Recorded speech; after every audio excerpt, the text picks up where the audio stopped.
When you go to the store, what's that one thing you think, oh, I don't know why they do this. I don't like it. Well, the top shopping pet peeve is your number of the day. If you listen to enough true crime podcasts like my wife, you're always looking over your shoulder and thinking, what would I do in a situation where I was feeling unsafe? Well, what one lady did, I think is going to make you smile. If you have a hard time saying goodbye, getting out of conversations, I'll tell you what the British do. That works here across the pond. That's a way to level up your life. And everyone's got different advice on how to lose weight, but the best weight to lose is the weight of other people's opinions. And you can drop that right now. That's coming up on The Good News Show with Andy, where I'm all about putting a smile on your face and hope in your heart. The Good News Show with Andy. The number of the day is... 52% of people say their top shopping pet peeve is when the worker greets them and asks them what they're looking for as soon as they enter the store. My wife, there's a store, I won't name it. She said, I'm not even going in. I'm just going to window shop because I don't want to have to deal with that. And I feel bad for the worker. It's not your fault. You're just doing what you're told. So let's flip this around and make it positive. So if you work and you think there's one thing, Andy, that when people come to my store, if they did this one thing, it would make my job easier, what would it be? Thank you so much for what you do. Your job makes a difference. And now I just want to return the favor. Let me know, what's one thing that we can do when we interact with you at your work that would help you out? I'm a lifeguard. It would just be so much more helpful if the parents would stay in the pool and watch their kids. There's just so many other kids in the pool. It would just be really helpful if the parents would watch. Okay, instead, let's be honest, you're being kind instead of me being on my cell phone, right? Yes. You were looking for tips on ways to make service people's jobs a little bit easier. Yeah, how can we help you? Well, if you're ordering things over the phone and you're calling in to speak with somebody, first of all, being kind is awfully nice. And, if you're calling in with an issue about what you ordered, have the basic information handy, your order number and what the specific problem is. And if it's kind of a disaster and you have something specific in mind that you'd like us to do to fix it, be ready to say, this is what I'm hoping for. I work for a company that we get hundreds and hundreds of orders every day. And so when somebody calls in and is like, well, can't you just look it up by my name? Well, it would make my job easier if I didn't have to. yeah, and you're not allowed to say that. So Right. So now you're saying it now and we know. So you're good to go now. That would be greatly appreciated. I hope this story makes you smile today. It feels like it's straight out of a movie. Someone's chasing you down the street and you don't know who they are, but you're trying to get away from them. And so you go into the very first door you can open, hoping it's a business where maybe someone can help you out or call the police. Well, that happened in real life with a lady. She opens the very first door that she can get into in this business, and she looks back and she sees the man still coming. So the store owner asks the woman, can I help you, ma'am? She goes, yeah, actually, see that guy behind me? She points to the man behind her who's coming in. And before she can even finish her sentence, the guy says, this woman is with me. The woman just shakes her head.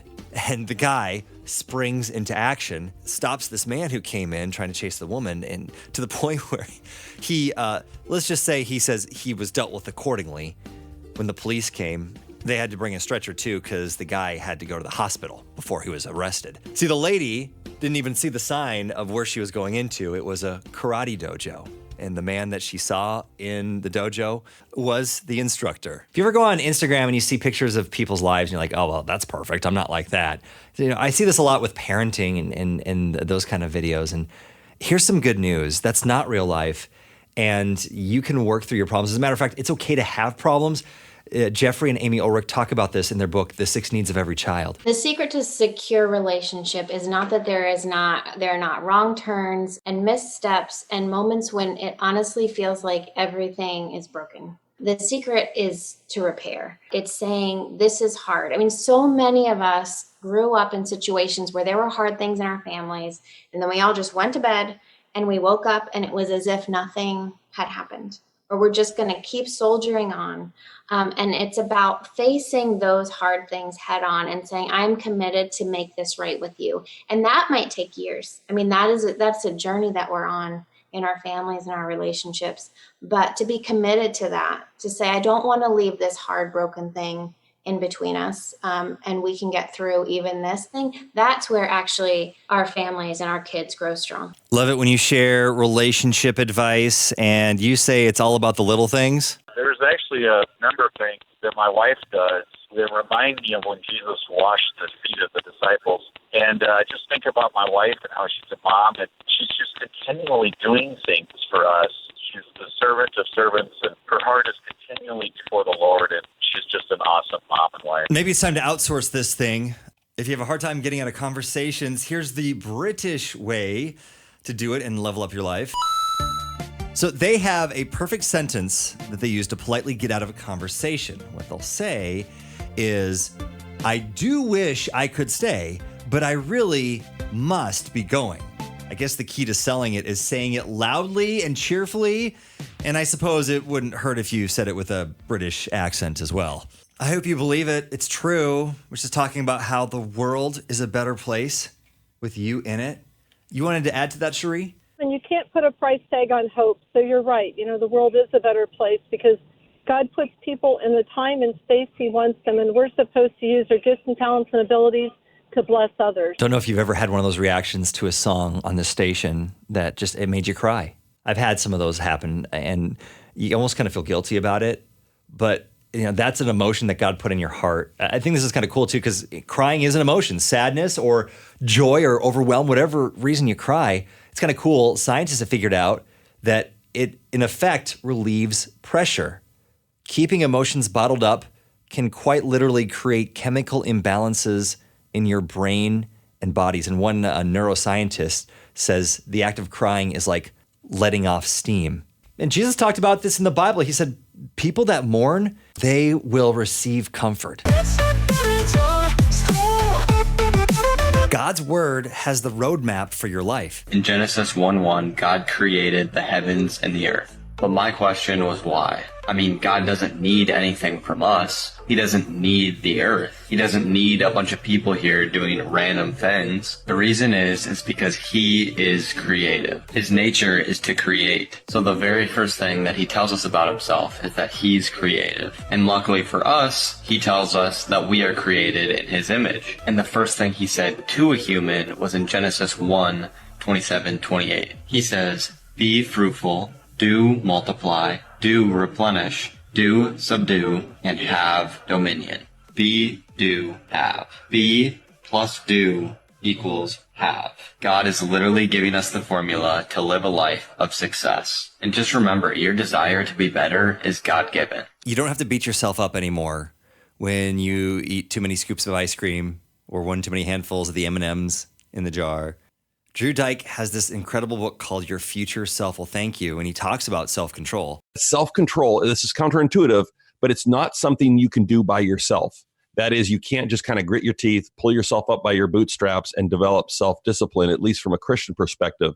Galatians 5 calls it a fruit of the Spirit.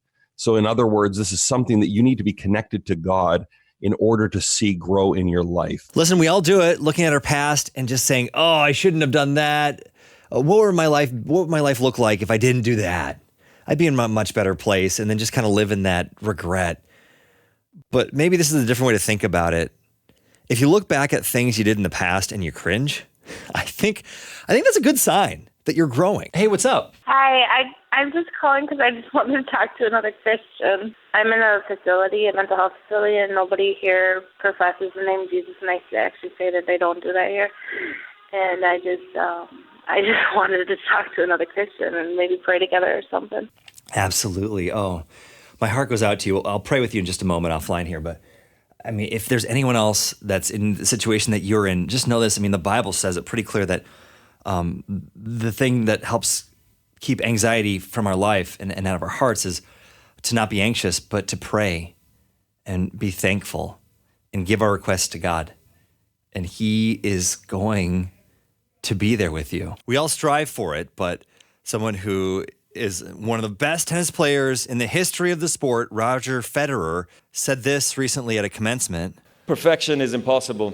In the 1,526 singles matches I played in my career, I won almost 80% of those matches. Now, I have a question for you.